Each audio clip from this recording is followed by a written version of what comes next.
Hello, আসসালামু আলাইকুম everyone. কেমন আছেন আপনারা সবাই? আজকে আবার নতুন একটা ব্লগ নিয়ে আপনাদের সামনে চলে এসেছি। গ্রামে থাকি আর সবজি গাছ থাকবে না, গরু থাকবে না, ছাগল থাকবে না, তা কি হয়? আর হ্যাঁ, এই সবজি গাছটা কে কে চিনেন আর এই সবজিটার নাম কি আপনারা কি কেউ বলতে পারবেন? বলতে পারলে কমেন্ট করে জানাবেন। তো সকালবেলা ঘুম থেকে উঠে বাইরে এসে যখন আমি দাঁড়িয়েছিলাম তখন আমার চোখে পড়ে এই সবজির গাছটা। আমাদের বাসার সামনে একটা পুকুর আছে, এই পুকুরে অটোমেটিক এই সবজির গাছটা হয়েছিল। আর সকালবেলা উঠেই যখন আমার হাতে এই সবজিটা নিয়েছি তখন ভীষণ ভালো লাগছিল। এই ভিডিওগুলো কিন্তু আমার 2-3 দিন আগে রেকর্ড করা, আমি এডিট করতে পারি নাই, তাই পোস্টও করা হয় নাই। আমাদের বাসায় কয়েকটা নারকেল গাছ আছে। ওই দিন নারকেল গাছ পরিষ্কার করার জন্য একজন এসেছিল। দেখেন কত রিস্ক নিয়ে শুধুমাত্র জীবিকার তাগিদে এত উপরে উঠেছে, আমি তো চোখ দিয়ে তাকাইতেই পারতেছিলাম না, অথচ উনি উঠে পরিষ্কার করে আবার কি সুন্দর নেমেও যাচ্ছে। আর এই নারকেল গাছগুলোতে আমাদের নারকেল ডাব ধরেছিল, তো আমি ওনাকে বলেছিলাম আমাকে যেন এগুলো পেড়ে দেয়, তো উনি আমাকে পেড়ে দিয়েছিল। আর দেখেন আমাদের নারকেলগুলো কত সুন্দর হয়েছে। আর আতিয়া আছে, বুঝতেই পারছেন, ডাব আর নারকেল দেখে বাচ্চা মানুষ তো বায়না ধরবেই। তো তখন আমি কি করব, কেটে তো দিতেই হবে, আর আমি এটা কাটতেও পারি।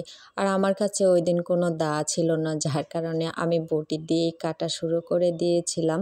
এটা কাটতে কিন্তু একটু কষ্ট আছে, আর আমার বটিটার অত বেশি ধার ছিল না, যার কারণে আমার আরও বেশি টাইম লেগেছিল।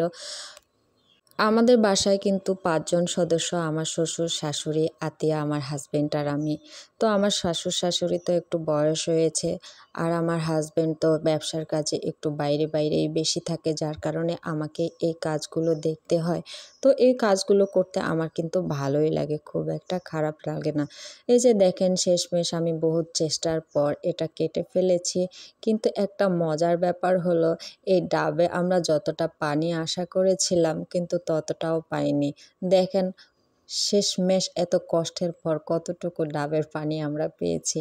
আর যখন এটা দেখি তখন আমরা সবাই হাসতে শুরু করেছি যে কি অবস্থা। আর দেখেন আমার কাটাকাটি শেষ হয়ে গেছে, আর অমনি আতিয়া আমার হাত থেকে নিয়ে খেয়ে ফেলেছে। আর আজকে কিন্তু আমাদের সাথে আরেকজন সদস্য আছে, সেটা হলো স্মিতা। তো ও হচ্ছে আতিয়ার চাচাতো বোন। এখন আমরা ঘরে পিছনে চলে এসেছি, আর মাথায় একটা ভূত চেপেছে যে না, আজকে আমরা 3 জনে মিলে একটা র্যাম্প শো করব। আর আতিয়া তো র্যাম্প শোতে হাঁটা শুরু করে দিয়েছে, আর আমি আর স্মিতা তো হাসতে শুরু করেছি। এরপরে স্মিতাও চলে গেল করতে করতে। আর আমার অবস্থা দেখেন, আমি তো পারছিই না, মনে হচ্ছে কি যে একটা হেঁটে আসতেছে। আর আমি এই র্যাম্প শোর ভিডিওটা শর্টসেও দিয়েছিলাম, আপনারা যদি কেউ না দেখে থাকেন তাহলে আমাদের এই র্যাম্প শোটার ভিডিওটা দেখে আসবেন, আপনাদের খারাপ লাগবে না, মোটামুটি ভালোই লাগবে। বাসায় আতিয়ারও বেশি খেলার সাথী নেই, তাই আমি চেষ্টা করি যে ওকে যেন সময় দিতে পারি। দেন আমরা চলে আসলাম একটু বাহিরে আর কি করব। আর এই খেলাটার নাম কি আপনারা কেউ জানেন? আমি কিন্তু নিজেও জানি না এই খেলাটার নাম কি। হয়তো লাঠি খেলা হবে, তো দেখতে আমার ভালোই লাগছিল, ভাবলাম যে আপনাদের একটু দেখিয়ে দিই যে এই খেলাটা আপনারাও কি খেলেন। আর এখানে কিন্তু আমাদের ছোট্ট ফাহিম সোনাও ছিল। তো ওখান থেকে সব কিছু শেষ করে আমি সেদিন বিকেলবেলা শাড়িও পরেছিলাম, তো আমাকে ভিডিও শ্যুট করে দেওয়ার মতো কিন্তু কেউ ছিল না বা নেই। আমি আর আতিয়াই সব কিছু করি। তো আতিয়া ছোট মানুষ হওয়ার কারণে ও কিন্তু ফোনটার ক্যামেরাটা কাপাকাপি করায়, যার কারণে এখানকার ভিডিওগুলো অত বেশি ভালো আসেনি। তাও ছোট মানুষ হিসেবে যেটা করেছে সেটা আলহামদুলিল্লাহ, আমার কাছে তো আর কেউ নেই।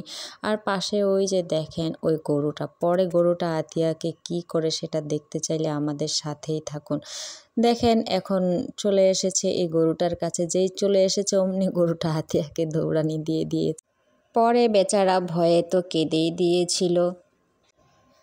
তারপরে এখানে ভিডিওগুলো ভালো হয়নি, যার কারণে আতিয়া যেসব পিক আমার তুলে দিয়েছিল সেগুলোই আপনাদের কাছে শেয়ার করছি। তো আমার চ্যানেলটি নতুন, আমার ভিডিওগুলো ভালো লাগলে সবাই লাইক এবং সাবস্ক্রাইব করবেন। আল্লাহ হাফেজ।